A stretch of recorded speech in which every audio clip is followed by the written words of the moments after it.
Well, hello there, lads and ladies, and welcome back to another review. Final review, at least. Not doing the story, I'm just going straight into the combat between the G Godzilla and the King Hong Kong. Hong Kong. His name's not Hong Kong, it's King Kong. Sorry. I'm just so racked. My brain is racked by it because it's just so brilliant. Half the combat scenes were just so good. It's just such a shame that they were too damn short, basically. They were shorter than a freaking day out on a picnic, honestly. Oh, it was so good. So how it all starts, basically, Kong is just there, destroying the were dogs that are just chasing him, basically. Even has the gall to tear one open and pour guts all over his head, basically. Literally just pouring it all down his head as he's roaring at them to, like, get the fuck out of his territory, basically. And then, basically, we then skip to Godzilla, who is basically in Rome, just showing Scylla what it means that why he is the goddamn god of all the freaking kaiju, basically. He's one of the most powerful he's ever been. Even in base form, he easily destroys Scylla by just literally jumping, checking into this crab's chest, literally searing her, ready to put her into a boiling hot bit of water to sear her ass. Grabs one of her legs, tosses her away, destroying pretty much most of downtown Rome at the time. Jumps on her. He literally jumps. This man could literally be like a linebacker or something with how high he jumps. And then lands on Scylla, takes one of her claws, stabs it into her head, and then decides to figure out the only way to kill this sod, like he does pretty much 50% of the other kaiju, is to kiss of death down her throat and down her gullet. You can even see her tentacles basically doing like the wiggly waggly thing as she just can't stand the pressure anymore, and then just like squirts all of her blood all over his face, basically, as he roars in victory, basically. And that's how you get the title card for the film. You know you're in for a good start, basically, with Godzilla and Kong in this movie. So now we're basically just going to cut from Godzilla back to Kong. He's in the Hollow Earth, basically, wrecking shit as he meets Suko, basically. Hopefully to be friends with him. Nope. Suko likes to bite his little fingies, like the little sausages, in a certain sense. Runs off. Then he gets jumped. This man gets jumped by 3 of his own kind. That is just terrible. Like, imagine going into like a family meeting, you see cousins you haven't met for the first time, and then they just jump you with like hammers and knives and shit. That's just horrifying. It's so horrifying, in fact, that he even has to use the youngest one of them lot, Suko, as a little miniature nunchuck, drags him on the ground, smacks one of them in the face, turns around to the other one, smacks him in the head, and then decides to toss Suko straight at the other ape.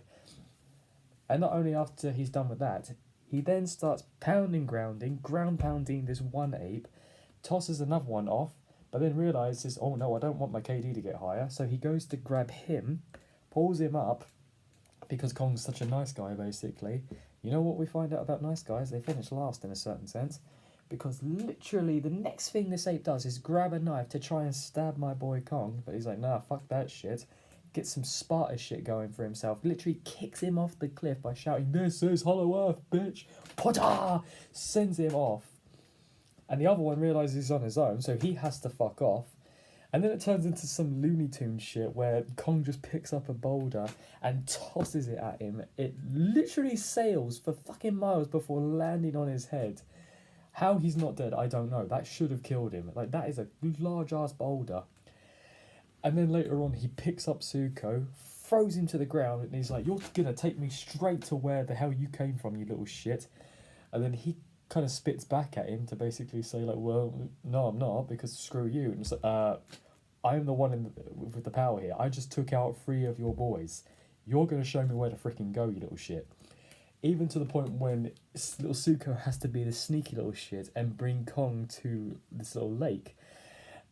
And hopefully hope that the sea monster in there would actually kill him. But what he didn't realise is that he eats those things for breakfast, like finger licking good. Literally takes those sea monsters out of the lake and eats them for shits and giggles. He's got Suko so scared shitless that when he throws his axe to try and stop Suko, he trips over it. Suko thinks he's going to try and abuse him, basically, so he covers up to defend himself, but nope. Kong just wants to take the head of the freaking monster, basically, as food for later on. And they share a nice little moment later on where they start eating with each other, which is quite sweet. It's definitely a better relationship than what he's got going on with his father, basically, Lord Suko. And then we cut back to Godzilla, who's getting radiated up in France, of all places. If there was ever a country that needed to be stomped on, it was France. Sorry, that's the English in me speaking. But no, he took most of the radiation from that place and decided to say, you know what, screw it, I'm going to waste as much of my power as possible just to show off for the camera, basically, on the drones. Blows them all up with a pulse. He's so radiated to the point that when he gets into the water off the coast of Spain, it is boiling the water. That is how hot he is. That is how much the world cannot handle how fucking grand he is, how hot he is, basically. The man could literally give you a light skin stare and literally have you shaking in your boots from how much radiation he's carrying, basically. So much so that when he meets Tiamat, it's too much for her, bless her heart, because even she tries to like tie him up and he realises, wait, I'm not into bondage. So he fires up his radiation atomic breath and blows her to smithereens. I'm starting to think Godzilla's a bit of a misogynistic arsehole because he's killed 2 female titans already, and later on we find out that he throws Shima around like they're in the bedroom. What the hell's going on, you know? But anyway, he gets a new look, basically. He went from normal Super Saiyan God to Super Saiyan Rose, basically. The nice pink is beautiful. I love that look that he had in the Millennium era when he had like pink dorsal plates. It's such a nice look. There's even some scenes where he goes magenta, where it looks just beautiful, absolutely beautiful. Anywho, we then cut back to Kong, who is basically trying to establish himself amongst the other Kongs by showing that kindness is the way to go, really. So much so that even one of the guards that was picking on one of the smaller Kongs earlier comes up in his face to say, like, yeah, you ain't hot shit, you ain't shit, like getting in his face, all of that shit. He's like, yeah, you ain't hot shit, and then hits him straight in his freaking snout, sends him down to the ground. Literally got this man seeing stars before he's closed his eyes. I don't even think he closed his eyes. He got hit so hard. This ape's eyes were still open. This man was sleeping like a magician. He had his eyes completely... He looked like Gandalf from Lord of the Rings Two Towers, where he was just sleeping with his eyes straight open when Pippin was trying to steal the freaking like ball or something. And then we get introduced to the most underwhelming villain of all time. The ginger orangutan, aging, balding motherfudger Scar King. I will give him this though. He does have hands. He's very agile. He's able to dodge most of Kong's attacks, basically. He's showing how slow and very inexperienced Kong is in certain aspects, even getting to the point where he's actually cut his hand open from the whip, and he's literally cartwheeled out of the way to then wrap the whip around his neck and start strangling him. But he can't hold it on for too long because Kong's like a freaking bull at this point, because he's literally reached back, slammed this dude on his head, picked him up, and then tossed him away like he's a freaking Raggedy Ann doll, basically. So his guys have to jump in to try and help him, but Scar King's like, no, I ain't no bitch. So I'm going to let my woman handle him for me. So he pulls out this crystal to bring Shimo out. That's when we're then reinstated. We're basically shown the majesty and the humongousness of Shimo, basically. You know what we say about men that let women do all their dirty business, basically. They're bigger pussies than their women, basically. That's what Scar ends up doing, basically. It causes Kong to end up having frostbite from his wrist, basically, all the way up to his hand, unfortunately. And so Zuko has to give him the way out to like, no, you gotta go that way. You gotta leave. She's gonna kill you. She's definitely like a femdom type of thing. You don't want that on top of you. So Kong takes the advice, runs off, takes Zuko with him, basically. I think Zuko follows him, actually. And then, of course, Scar King has to send 4 of his Goonies after him, which is just pure fucking straight-up dictator bullshit. Let others do the work for you, basically. Kong ends up leading one of them to one of the pits, who falls down and gets himself killed. Another one gets literally hit by an entire freaking mountain as it comes swinging down off some ropes, literally crushes the poor guy. I almost feel sorry for him, really. And then later on, Kong is literally backed into a corner. He has to hope that they would actually walk over a tripwire. This just shows the ingeniousness of Kong. His intelligence is really up there, basically. But one of the other Kongs actually notices it, basically, and steps over it. But in the end, it didn't matter, because Kong, he was ready. Even, like, frostbitten hand, basically. I got to give it to him. The man has heart. The ape has heart, where he's basically ready to, like, he's there standing, ready to box, basically. I got to appreciate that. I got to appreciate his heart, basically. But he didn't need all that, because Suko came in clutch again to, like, tripwire the whole thing, push all the boulders down, and kill most of the apes that were about to attack him. I think there were 5 in total, and one of the coward apes actually used another one as a cover for him so he would save himself. Bit of a dick move there, but it saved him because he was able to push the rock off and follow them to where Mothra's temple was, basically. We then cut back to the top side where Kong has finally got the Beast Glove. He's ready to hit shit up. He's got the Thanos gloves. All he needs now is the Infinity Stones to go into it, and then we're pretty much all sorted for the Monster vs. Marvel crossover, basically. So he has to bring Godzilla down. Godzilla's not hearing that shit because he's thinking, you've entered my territory, you've stepped on my lawn, you're going to pay the freaking price. So he's obviously trying to say, wait, no, we gotta go, you're not listening. He's like, fuck that shit, I'm gonna beat the shit out of you. He's rushing him. He's rushing Kong at this point. Pissed the fuck off. He's literally destroyed most of Egypt just to get to this guy. And so he's barreled into him, pushed him into the pyramids of Giza, basically. Literally suplexes him from one of them into the sand. And at this I think that was before Kong had to throw sand in his face to basically say, no, stop, I don't want to fight, fuck off. So he has to dodge out of the way for it. After the suplex, it then becomes apparent that Kong has to fight, basically. So he's literally beating the shit. He basically gave Godzilla the Iron Man beating the shit out of Hulk situation where he's like constantly punching him over and over and over and over and over again. And it even cuts to black where I think he like passes out for maybe no more than 2 seconds. So even after all that punching, the Beast Glove doesn't really do much to Kong apart from make him a little bit dizzy or somewhat. Because that was really the case. Because once Godzilla woke up, he then turned into Hulk in that certain aspect. Literally, like, you remember when Hulk like spat out a tooth? And then Iron Man's like, oh shit. The same thing is here, basically, because as you can see, Godzilla is basically being dragged by his tail. He's like, no, I ain't taking this disrespect. So as he gets up, Kong can hear him going, and then you look into his eyes, he's like, you better let go of my fucking tail right now, boy. And he fires it off at Kong, and he's like, no, fuck that shit, and he just runs away behind the pyramids and all that, and he nearly gets clipped, and he has to dive out of the way of the atomic breath. So much so that he can't get up in time for Kong to just rush him, step on his chest 1, 2, 3 times. This guy is stuck in the sand. He is stuck, basically not even able to do like sand angels at this point. Kong is really getting fucked up in this moment. Godzilla is about to finish him off with an atomic breath until finally, the hero of the hour, the ride-or-die girl comes in, Mothra, to push off Godzilla. You gotta put respect on Mothra. She does not give a shit. She will defend her man to the end of the days of time. But she is not afraid to slap him upside of the head when he needs sense being brought into him. And it works for the moment because he does come to his senses after seeing her, seeing Gia, then looking back at her again and say, is this real? Yes, it is. They finally have a roar together, all 3 of them, and they get ready for the final battle. Honestly, the Hollow Earth fight is my favourite one because when you see them come down from the portal, crash land, and then they just come out.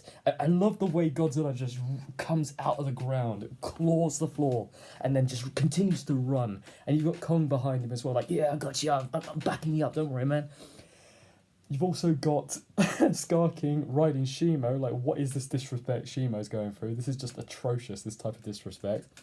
They come rushing, Shimo's like on all 4s, Scar King's getting ready to jump off. Godzilla's like, come on, hop up.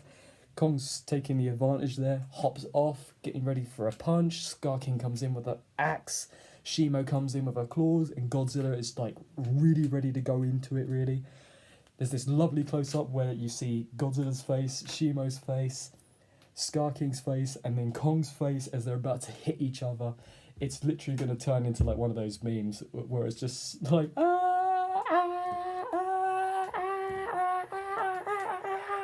literally that gets torn apart by the gravity, temples hitting each other, causing gravity to become undone. I never thought I wanted to see kaiju fighting in zero gravity until now. This was good. It was good. You can see Godzilla has hands and tail. After pushing one of the weakling apes off of him, like, get off me, bitch, and then turns, his tail swipes another one away, literally probably killing him, swipes him away, and I'm thinking to myself, oh my god, this is fucking amazing. As he then goes for Shimo, straddling her like it's a Saturday night after a long dinner. I'm thinking, my god, easy on, you've just killed 2 female titans, man. You could take it easy, dude. Don't get rid of another one. Also, she's being forced against her will. This is not consensual, Godzilla. What you doing, man? Scar King basically swings his axe at Kong, glancing off of the glove, showing the durability of this thing. Like, I think this is made out of the same stuff that Mechagodzilla is made out of, so that is some tough ass shit. The only way you're going to literally get that to break anything is if you had Godzilla's radioactive abilities activated inside of it.